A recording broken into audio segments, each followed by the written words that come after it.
11年前，60歲高齡婦女盛海林不顧醫生勸阻，執意生下一對雙胞胎女兒。如今怎麼樣了？11年後，在一次訪談中，盛海林說：“如果能重來一次，我不會再要孩子了。”什麼原因讓這位高齡母親執意生下2個女兒後，卻說出這樣的話？這11年來，她經歷了什麼？原來盛海林年輕時有過一個女兒，一家3口生活過得無憂無慮，因為他們家還算比較富足。盛海林與丈夫吳京洲都是軍人出身，年輕有為。盛海林是軍隊裡的軍醫，退伍後又轉行做了醫院院長，在當地還算小有名气。不過最讓他骄傲的不是自己的事業有多成功，而是他的女兒婷婷。盛海林27歲與丈夫吳京洲結婚，30歲生下了女兒婷婷。因為是獨生女的原因，夫婦2人把所有的愛都給了婷婷，對她疼愛有加。甚至因為女兒說了一句鋼琴的聲音好好聽，盛海林不惜下血本，花了500元給女兒買了一架鋼琴。要知道當時那個年代500元可是一筆巨款，就算盛海林家庭比較富裕也吃不消，但他還是咬牙給女兒買了下來，可見盛海林對女兒的愛有多深厚。女兒婷婷也不負众望，從小就品学兼優，長大後更是走了父母的老路，參軍入伍，並且還在軍營收穫了自己的愛情。對於盛海林夫婦來說，女兒就是自己全部的傳承和寄託。時間來到2008年9月，盛海林已經退休，她給女兒準備了豐厚的嫁妝，送女兒出嫁，之後打算與丈夫出國旅遊，回來後等女兒有了孩子也可以幫忙帶帶。可人算不如天算，2009年女兒瑩瑩隨着她的丈夫回沧州老家過年，之後盛海林再見到女兒時，已經是一具冰冷的屍體。小2口因為煤氣中毒，再也沒能睜開眼睛。當聽到這個消息時，盛海林不敢相信這是真的，可殘酷的現實卻讓他不得不去面對。他的世界都崩塌了，他覺得是自己的錯導致了女兒失去生命，他認為是自己沒能教好女兒在生活中的安全知識，才釀成悲劇。帶着深深的愧疚，每天哭成淚人，幾度失去活下去的希望，甚至想着去出家。丈夫吳京洲也遭到沉重的打擊，每天酗酒度日，用酒精麻醉自己以減少痛苦，甚至半夜12點睡不着，爬起來喝酒。可情到深處，還是忍不住抱着女兒的照片嚎啕大哭。料理完後事的盛海林還在女兒的墓地旁給自己也買了一塊墓地。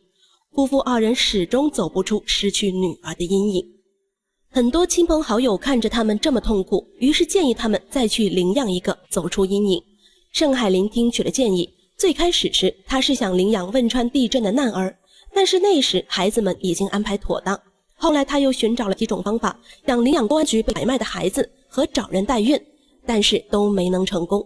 首先，代孕是違法的，被拐賣的孩子必須通過 DNA 找到親生父母。幾经失敗的盛海林被渴望重新擁有一個孩子的慾望驅使，做出了一個令親朋好友都震驚的決定，自己再生一個。這個瘋狂的決定自然遭到了周圍人的強烈反對，包括自己的丈夫。因為那時盛海林已經60歲了，盛海林作為軍醫出身，自己也知道60歲已經不適合生育，因為伴隨的風險實在太大了。可再要一個孩子的慾望已經在他的腦海裡根深蒂固，他不想放棄這個唯一的希望。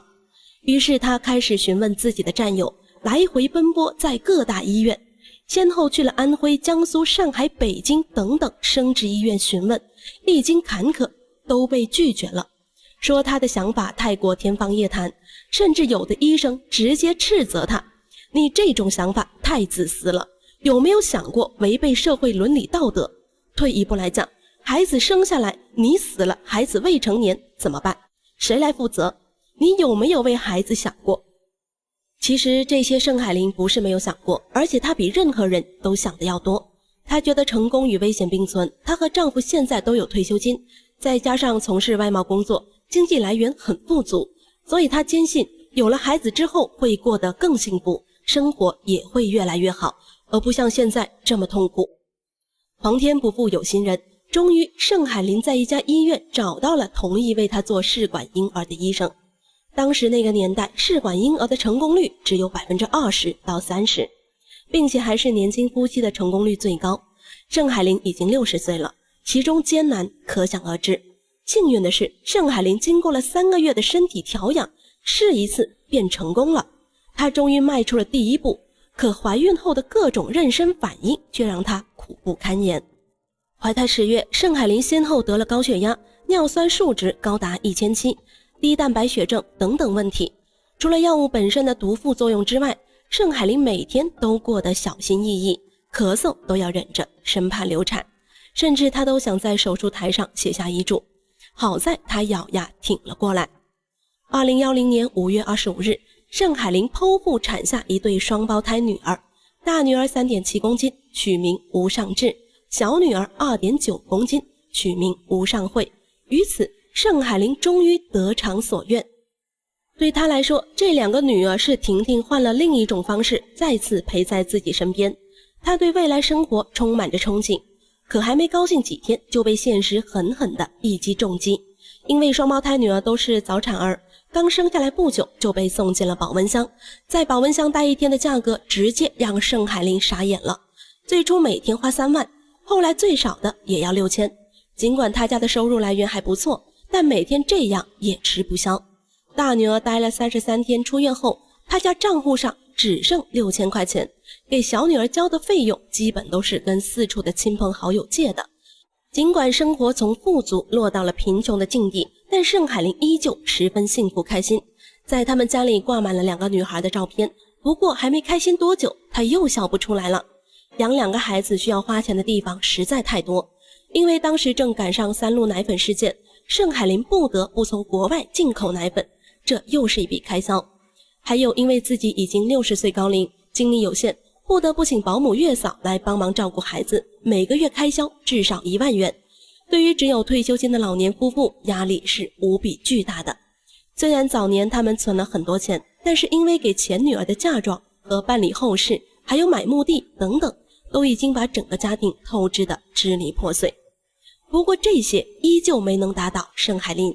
在2個女兒滿100天後，盛海林再次出去工作，接各種企業邀請，去全國各地演講，傳授育兒的知識和經驗。忙的時候，在一個地方至少要待上2-3天，1個月來回奔波20多個城市。因為忙碌的工作，幾乎沒時間陪女兒，1年365天，至少有200天在外地工作，剩下的只有保姆阿姨在照顧。他說，在女兒5歲時，自己幾乎才陪過他們1年。儘管如此，偶爾的陪伴還是讓盛海林夫婦忙得不可開交。每逢春節，女兒就容易生病，而且一生2個。夫妻2人1人抱1個，連個替換手的都沒有。有好幾次都是打120來接去醫院的。別人過春節都是合家團圓，盛海林夫婦只能獨守醫院空蕩蕩的大廳，外邊是熱鬧的炮竹聲，自己卻狼狽不堪，連喝口熱水都喝不上。各種狀況幾乎把盛海林逼瘋，有時候都會產生出要把孩子送1個給別人的想法，以此來減輕負擔。因為這個原因，他在外演講時常常直言，我身體健康，而且軍醫出身，有相關的醫療知識，家庭收入也不錯，所以我能打破生育極限，但依舊讓我苦不堪言，所以千萬不可盲目效仿。好在2個女兒都很乖巧，去接女兒放學的時候，因為年齡原因，經常被2女兒的同學誤認為奶奶，經常鬧出不少尷尬。但智智和慧慧非常懂事，圍着她不停地喊媽媽，跟她說，媽媽，我還沒長大，你千萬不能死，等我們長大牽着你走。正是因為2個女兒乖巧懂事，才讓盛海林堅持到今天，每天都有堅持下去的動力。儘管年齡大了，但是在孩子面前都收拾得十分體面。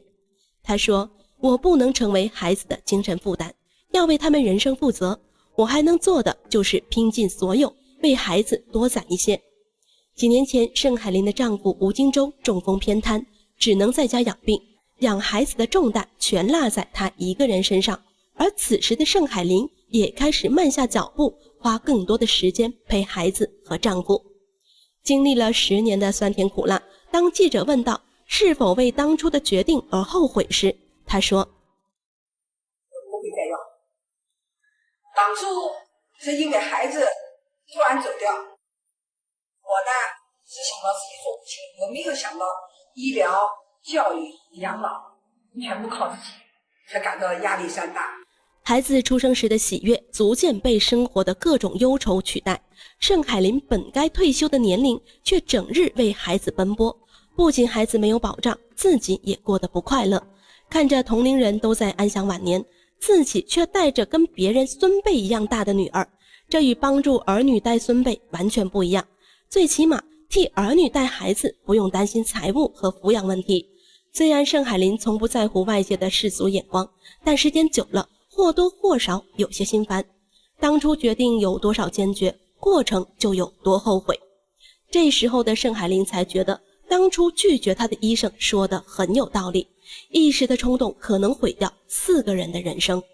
如今時間已經過去了10多年，2020年疫情爆發，盛海林堅持外出演講，這8年來他為孩子攢下了700多萬的教育基金，他覺得夠用了，開始放慢匆匆的腳步，在家陪伴孩子，同時也在媒體平台開了賬號，記錄孩子的成長日常，生活慢慢走向幸福。更令盛海林比較欣慰的是，2個女兒從小就如他期待的那樣，不僅學習成績好，而且還多才多藝。一個女兒繼承了大女兒的愛好，喜歡彈鋼琴，小年紀就手法嫻熟，和當初婷婷相比，有過之而無不及。另一個女兒則是喜歡中國傳統弦樂，不僅如此，2女兒還學習了舞蹈。盛海林就曾上傳過2個女兒的跳舞視頻，舞姿十分優美，令人讚嘆。女兒的班主任也經常誇2個孩子非常聽話，成績在班裡名列前茅。2021年，2孩子11歲了，如今過着幸福的生活。雖然每次談起大女兒，盛海林都會潸然淚下，因為大女兒永遠是他內心的牽掛。每次看到媽媽落淚，智智和慧慧都會安慰她說：“媽媽不哭，你現在有我們了。”雖然歷經坎坷和磨難，過程辛酸無比，不過盛海林最終也如願以償了。在他身上，我們看到了一個母親的不容易和最偉大的母愛，同時也能看到一個失獨老人的悲傷和倔強。盛海林的愛無疑是自私的，但不管怎樣，她都是一位稱職的母親，也擔起了她所選擇的那份責任。對此，你們又是怎麼看的呢？